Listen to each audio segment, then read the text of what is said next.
Hello, good afternoon everyone. Morning forest. Good morning everyone. हामी चाहिँ जाँदैछौँ मार्केट हेर्नु यहाँ दिदी डरपोक दिदी थर काम छ यो दिदी चाहिँ यस्तो घाम लागिरहेको छ साथीहरू यहाँ स्कुल छ छ हो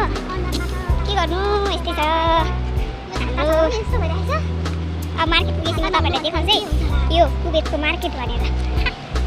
आज हेर न घाम छ गरम छ त्यही पनि हाम्रो यात्रा जारी छ अहिले हामी मेनको सलुनमा आइपुगेको छौँ अब यहाँनिर ग्रान्ड हाइपर छ है साथीहरू होइन साथीहरू हामी ग्रान्ड पुग्नु लागेको छौँ हामी अब ग्रान्ड हामी पुग्नु आँट्यौँ अब चाहिँ फेरि अब ग्रान्ड चाहिँ हो यहाँ चाहिँ एकदम लुगा राम्रो राम्रो पाउँदैन ठिकै त पाउँछ होइन यहाँ स्कुलको लुगा यस्तो छ यहाँ हेरेर हेर न फेरि हेर थाहा के हुन्छ त अब यो ठ्याक्कै ग्रान्डको अगाडि चाहिँ ठ्याक्कै लुलु छ है लुलु आइपुग्यौँ हामी यहाँ लुलु छ यहीँ ग्रान्ड छ हिजो देख्न सक्नुहुन्छ यहाँ के भन्छ हावालीको यो चाहिँ हावालीको उयो है ग्रान्डकै नियरमा चाहिँ लुलु छ साथीहरू अनि यहाँ मार्केट आइपुगेछौँ लाज लागिरहेछ भिडियो बनाउनु पऱ्यो यहाँनिर सब्जीहरूको लाइन छ यहाँ पेप्सीहरूको लाइन छ अहिले पेप्सी पनि किन्नु ल खानु हामी अब यहाँदेखि माथि जान्छौँ लिफ्टमा हामी मासु फ्लोरमा जाँदैछौँ मासु किन्नु सबैको आइफोन छ मेरोमा त आइफोन नभएर नयाँ भने सक्नुहुन्छ होला है फुटहरू छ है साथीहरू अब चाहिँ हामी यहाँ मासु हेर्छौँ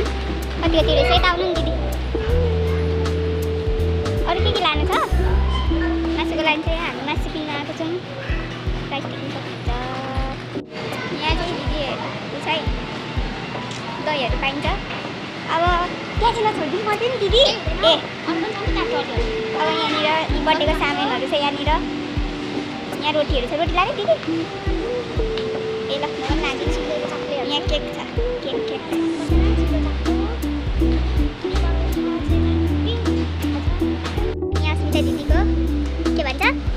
यता मुरैतिर चिउरा किन्नु जाँदैछु नि यहाँ चाहिँ केहरू पाइन्छ भने यहाँ भाँडा धुने साबुनहरू पाइन्छ हो अनि यता चाहिँ कस्मेटिक सामानहरू छ यहाँ चिप्सहरू छ हेर्नु तर महँगो छ एकदम चिप्सहरू चाहिँ यहाँनिर चिप्सहरूको सबै अचार यहाँ रहेछ साथी हो मलाई अचार चाहिएको थियो कि तर साह्रै महँगो रहेछ हेर्नु लसुन खै मुरै भेट्दैन साथीहरू चिकन पनि रहेछ यहाँनिर मुरै हेर्न आएको हामी चाहिँ यहाँ झन्डै हाफ केजी हामी यहाँनिर बेसन किन्न आएको छौँ नेपालको खुर्सानी पनि छ यी डल्ले खुर्सानी नेपालको कि गएको थाहा छैन नानमा छौँ सौदा गरेर आइसकेको छौँ अब घर जाने यस्तो घाम लागिरहेछ अहिले चाहिँ हामी मार्केटबाट आइपुग्यौँ है